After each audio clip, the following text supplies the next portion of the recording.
De Colombia, y es la travesía de los niños migrantes en la selva de Dairén.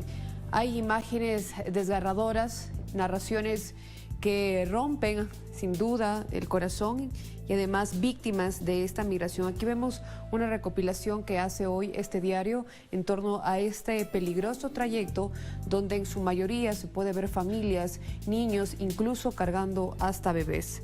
La travesía, y esto según la UNICEF, cerca de 19.000 niños han cruzado la frontera con Panamá y es una cifra histórica que refleja una grave crisis humanitaria.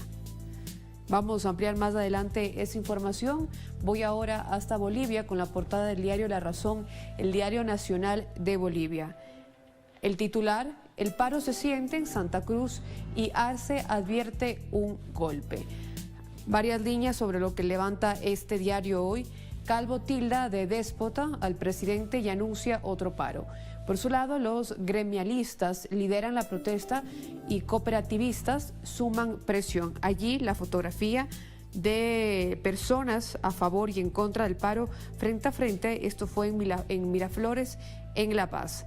Por un lado, hay una advertencia del gobierno puntualmente contra la derecha de Bolivia para justamente incrementar la tensión y además también absolver de las responsabilidades y culpabilidades de ciertos dirigentes frente a lo que ocurrió durante el golpe de Estado contra el expresidente de Bolivia, Evo Morales. Hoy el escenario es este: trato de desestabilización del gobierno de Arce, es parte de lo que argumenta claramente las máximas autoridades.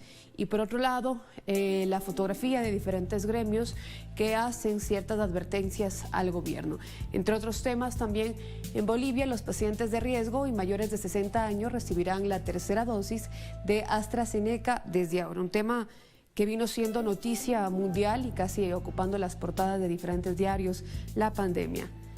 Vamos ahora hasta página 12, noticias dentro de la política interna allí, fotografías de la interna política, y lo titula hoy página 12, Mar de Fondo.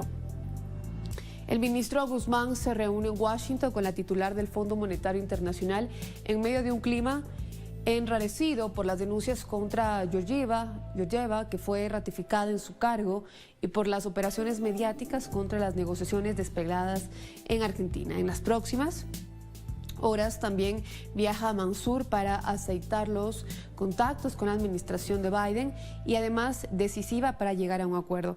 Esto se da en un contexto también donde el presidente Alberto Fernández desde el inicio de su mandato ha sido enfático en buscar renegociaciones, particularmente por el endeudamiento que dejó el gobierno de Mauricio Macri, y en una situación inédita como es la pandemia, donde el presidente Fernández ha priorizado a los y las argentinas, y parte de la estrategia de esto también fue llegar a nuevas negociaciones con el Fondo Monetario Internacional. Nos vamos ahora hasta Chile con la portada del diario El Mercurio. Hoy señala este diario: el gobierno decretaría hoy el estado de emergencia en 3 provincias de macrozona sur. Esta medida afectará al Arauco, esto es en Biobío, a Mayeco, también a Cautín en la Araucanía, y La Moneda usaría la facultad por 15 días seguidos con opción de prórroga por otros 15. El presidente les había informado ayer vía Zoom de la medida al comité político y a los diferentes presidentes de los partidos del oficialismo.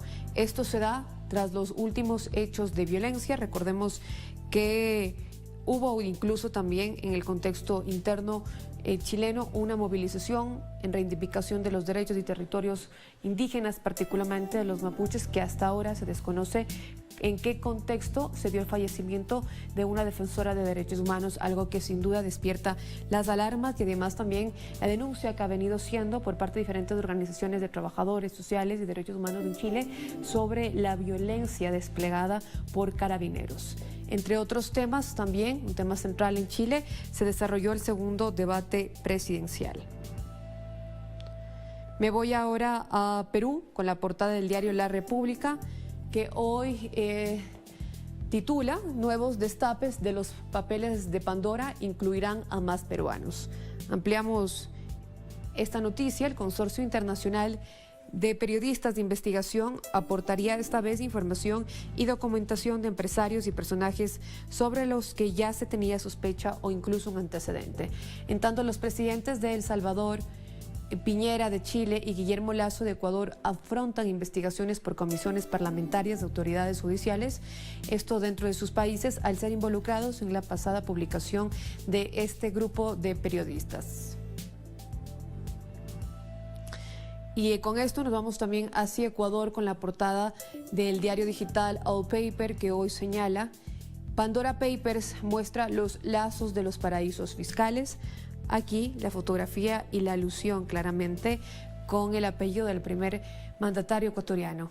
El primer mandatario no da respuestas claras a la situación, evade las preguntas en torno al caso.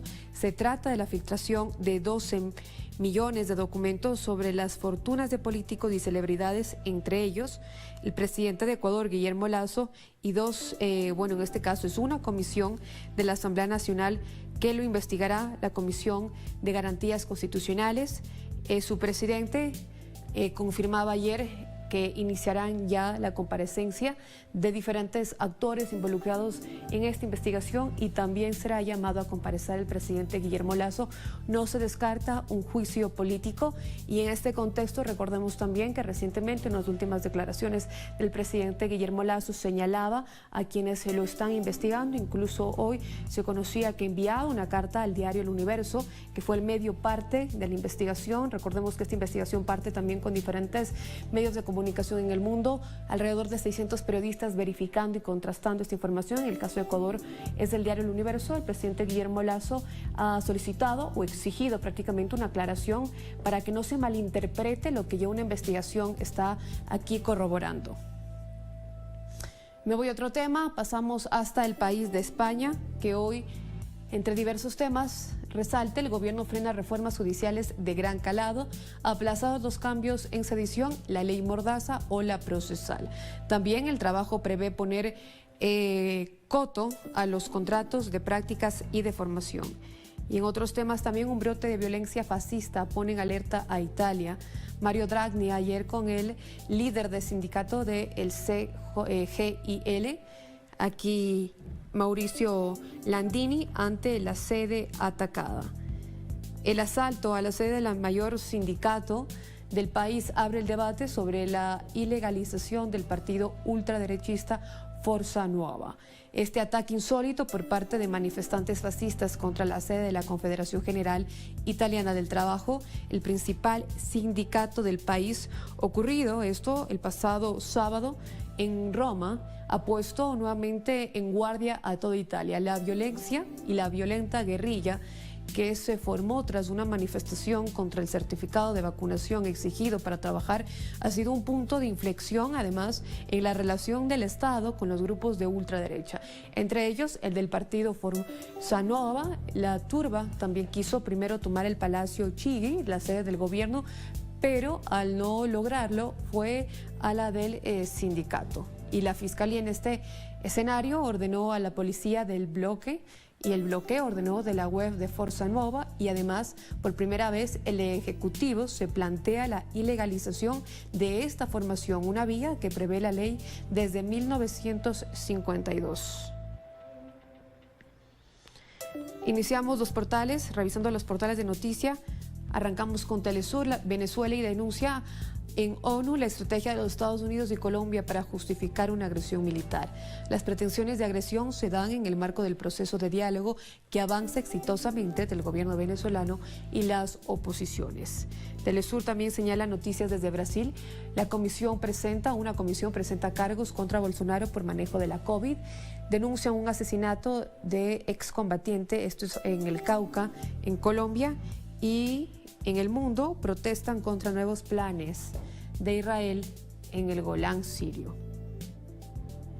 Nodal, noticias de América Latina y el Caribe, hoy resalta noticias con Paraguay. El Partido Colorado se impone en las elecciones municipales y conquista 13 distritos más.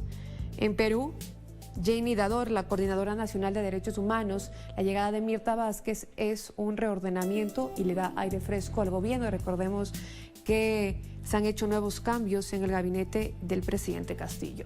La agencia EF, Noticias desde España, señala hoy a Bolivia como titular.